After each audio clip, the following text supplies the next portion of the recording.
अस्सलाम वालेकुम। आज की इस वीडियो में हम प्रैक्टिस प्रॉब्लम 3.6 का सॉल्व करेंगे और आज वाले प्रैक्टिस प्रॉब्लम के अंदर कुछ टेक्निक्स हैं, थोड़ी सी और भी इंट्रोड्यूस करेंगे।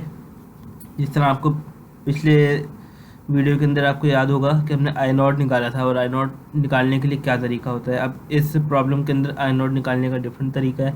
तो चलिए स्टार्ट करते हैं। सवाल आप पढ़ें, क्या लिखा हुआ है यहाँ पर। यूजिंग मैश एनालिसिस, हमें इस टेक्निक को यूज़ करना है। Find the I not of the circuit, क्या निकालना है? आई नॉट। तो हमें जब आई नॉट निकालना होगा, सिंपल, जब हमें आई नॉट निकालना होगा तो सिंपल हमें देखना है कि आई नॉट कौन सा करंट में फ्लो कर रहा है, ठीक है, कौन से लूप के अंदर। तो आपने सबसे पहले आई नॉट को देखना है। आई नॉट आपको ये भी दिखा। अब आप ये वाला फॉर्मेशन देखें कि किस ब्रांच के अंदर है, मीन्स कि किस लूप के अंदर है। अब आपको यहाँ पे देखें लूप की डायरेक्शन मार्क की हुई है और लूप भी बता दिया है 1 2 3, ठीक है। ये आपके ऊपर डिपेंड करता है कि आप लूप कौन सी लेते हैं, ठीक है। तो अब आप देखें यहाँ पर कि जो लूप है, ये आई नॉट है, वो इस लूप के अंदर फ्लो कर रहा है और इस लूप का करंट कौन सा है? I3, ठीक है। और एक ही डायरेक्शन है। देखें, आपको जिस तरह शुरू की वीडियोस थी, आपको मैंने कहा था जिस डायरेक्शन के अंदर आपको करंट गिवन हो, आपको क्या करना है, उसी डायरेक्शन के अंदर अपना लूप का करंट भी लेना होगा। तो देखें इससे फ़ायदा क्या होगा। जब आपने आई नॉट लिया, वो किस तरह फ्लो कर रहा है? क्लॉकवाइज मूव कर रहा है। और जो ये वाला करंट है I3, ये भी किस तरह मूव कर रहा है? क्लॉकवाइज मूव कर रहा है। मतलब कि दोनों की डायरेक्शन सेम है। तो आपको यहाँ पे क्या करना होगा? Simple, I3 is equal to I naught, ठीक है।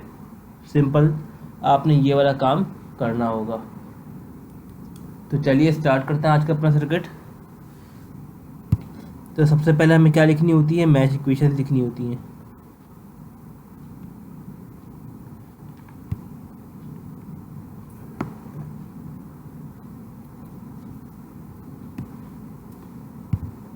एक मिनट ज़रा, चलिए स्टार्ट करते हैं। जब देखें यहाँ पे मैश 1 हमने लिखना है, मैश 1। तो हमें यहाँ पे क्या लिखना होगा? करंट किस डायरेक्शन में फ्लो कर रहा है? क्लॉकवाइज। तब आप लोगों को लिखना आ जाना चाहिए। तो किस तरह लिखेंगे? -16 + 4, किस लूप के अंदर हैं हम? I1। और किस लूप के ब्रांच में है? देखें I3 में है ये, तो -I3, ठीक है, प्लस 2i किसके अंदर है? I1 में है। माइनस कर देंगे जिस लूप के अंदर ये 2 ओम, मीन्स के लूप 2 के अंदर है, तो ये आपको 2i2 कर देना है। तो ये आपका एक मैश का कंप्लीट हो गया काम। चलिए अब इसको सॉल्व करते हैं। जब इसको सॉल्व करेंगे तो आप देखेंगे 16 + 4i1 - 4i3 + 2i1 - 2i2 = 0, ठीक है। अब इसको सॉल्व करें, देखें क्या बनेगा। जो 16 है इज इक्वल टू किस तरफ ले जाएंगे, एंड पहले I1 को सॉल्व करते हैं। तो ये हमारे पास आ जाएगा 6i1 - 2i2 एंड -4i3 = 16। अब 2 कॉमन आ रहा है तो आप 2 कॉमन ले लें। तो क्या बचेगा? 3i1, यहाँ पर I2 आएगा, सिंपल I2 एंड -2i3 = 8। तो ये आपकी क्या आ गई है? पहली इक्वेशन आ गई है, मैश इक्वेशन। अब आपने बिल्कुल इसी तरह मैश 2 की इक्वेशन लिखनी है और मैश 3 की इक्वेशन लिखनी है। देखते हैं ज़रा मैश 2 की इक्वेशन क्या बनेगी। तो मैश 2 में आप देखें यहाँ से फ्लो करता हुआ जा रहा है क्लॉकवाइज। तो 2 से स्टार्ट करते हैं और आई नॉट आपको बता दिए कि आई नॉट किसके बराबर है? I3 के। तो चलिए स्टार्ट करते हैं। I2 - I1 लिखूँगा मैं यहाँ पर।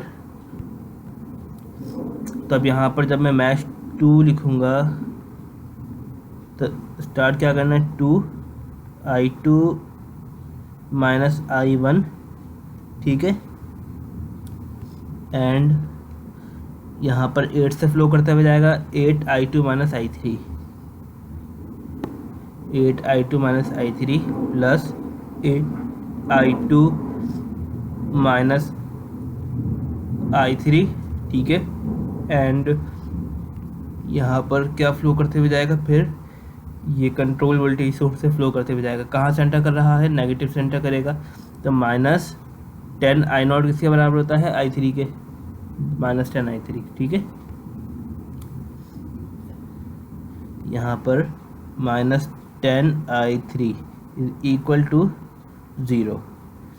तो चलो अब इसको भी सॉल्व करें तो हमें क्या बनेगा, आप देखें यहाँ पे 2 कॉमन निकाल लें, ठीक है। 2 कॉमन निकालेंगे तो क्या बचेगा, I2 minus I1 plus 4 I2 minus 4 I3 minus 5 I3, यही बचा हमारे पास। अब जब इसे सॉल्व करेंगे तो देखिए -I1 आ गया, -I1 प्लस ये और 4 + 1 5 I2 and -9 I3 -9 I3 equal to 0, ठीक है। तो ये आपके पास क्या आ गई है, मैश इक्वेशन 2। अब आपको यहाँ करना है मैश इक्वेशन 3 निकालनी है, तो लूप 3 की तरफ जाएंगे हम। तो लूप 3 आप देखें कहाँ से फ्लो करता हुआ जा रहा है, इस तरह क्लॉकवाइज डायरेक्शन में। तो मैं यहाँ से 6 से स्टार्ट कर रहा हूँ, ठीक है। तो 6 I3 लिखूँगा मैं,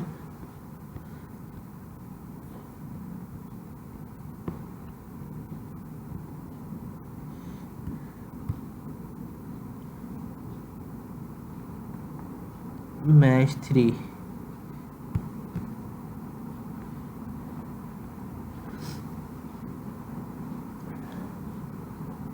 एक मिनट ज़रा,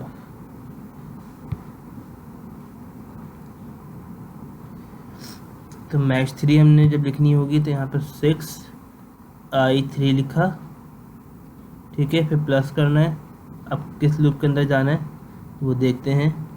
अब 8 के अंदर मूव करते हुए जाएगा, ठीक है। अब 8 के अंदर मूव करते हुए जाएगा तो 8 I3 minus I2, 8 I3 minus I2, 8 I3 minus I2, फिर वहाँ पर था 4 I3 minus 5 I1 is equal to 0। अब देखें यहाँ पर भी 2 कॉमन आ रहा है, तो आप 2 कॉमन निकाल लें तो क्या बचेगा यहाँ पे 3 I3, ये 1 आ गया है, इरेज नहीं हो रहा शायद आज, एक मिनट।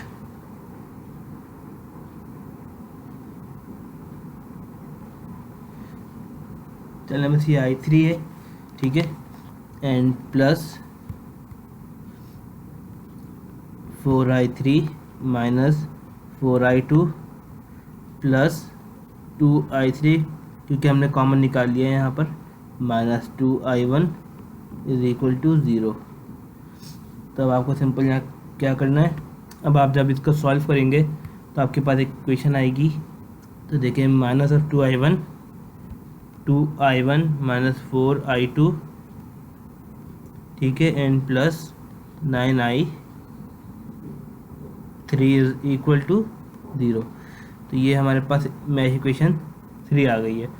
तो अब आपको देखें यहाँ पर 3 फैक्टर आ गए, I1 I2 एंड I3। तो अब आपको यहाँ पर क्या रूल अप्लाई करना है, क्रैमर रूल अप्लाई करना है। तो क्रैमर रूल अप्लाई करने के लिए सिंपल आपको क्या करना होगा, आपको सिंपल यहाँ पर इक्वेशन को पुट करवाना होगा।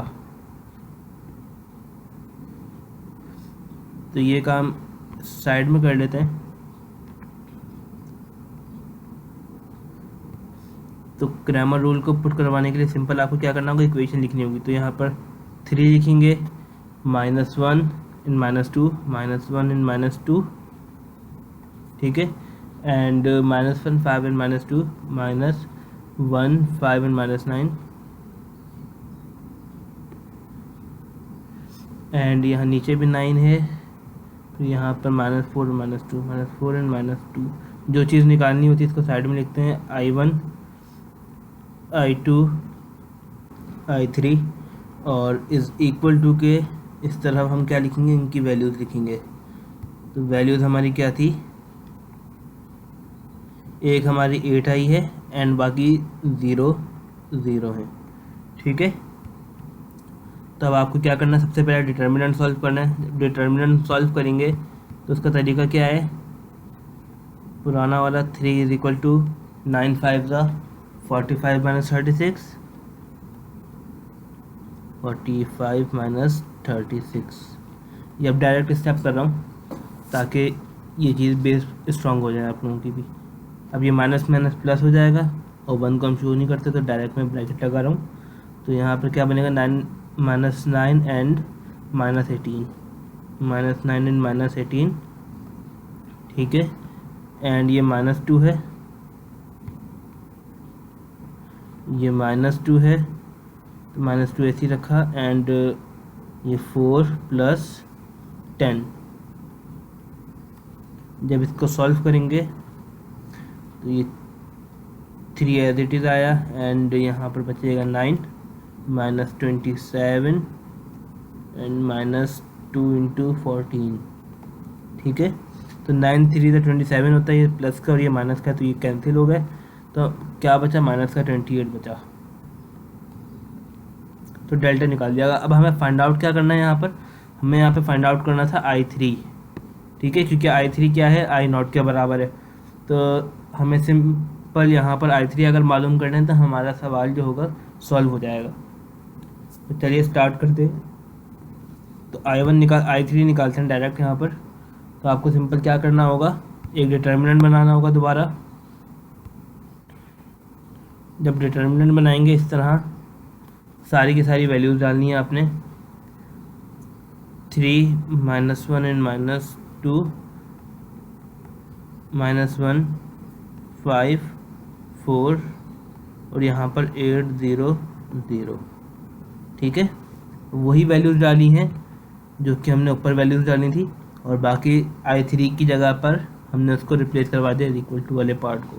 तो आपको सिंपल यहाँ क्या करना है, अब आपको सिंपल यहाँ पर निकालना है डेल्टा 3। तो डेल्टा 3 निकालने का क्या तरीका है, अब आपको बताया था, जिसके अंदर 2 0 आ जाए उससे उसी को सॉल्व कर लें, ठीक है। कैसे कि आपको पता है ये प्लस माइनस प्लस होगा, ठीक है। अब आप इसको कॉलम में एक्सपेंड जब करेंगे तो क्या हो जाएगा, आप सिंपल यहाँ पे 8 लिखें एंड बाकियों को स्टार्ट करवा दें मल्टीप्लिकेशन। तो ये 4 हो जाएगा और ये +10 हो जाएगा, ठीक है। तो ये आपके पास बन जाएगा 8 × 14। इसको मैं ऐसे ही रख रहा हूँ क्योंकि मुझे कैंसिल होते हुए दिख रही हैं चीज़ें। तो अब मुझे निकालना क्या है यहाँ पर, I3, तो जो कि बराबर होता है डेल्टा 3 के। तो ये 14 × 8 अपॉन माइनस का 28, ठीक है। अब देखें यहाँ पर 14 1 दा 14, 14 2 दा 28, 2 1 दा 2, 2 2 दा 4। तो आंसर मेरे पास क्या आ गया, -4 एम्पेयर, ठीक है। तो यहाँ पर I0 is equal to I3 था, तो just simple I0 is equal to -4 ampere. तो ये आपका सिंपल आंसर है जो कि हमने फाइंड आउट कर लिया। आई होप आपको वीडियो समझ आई होगी, हमने किस तरह पैरामीटर के ज़रिए अपने आंसर को फाइंड आउट कर लिया। और कुछ भी प्रॉब्लम हो तो आप कमेंट सेक्शन में पूछ सकते हैं। Thank you.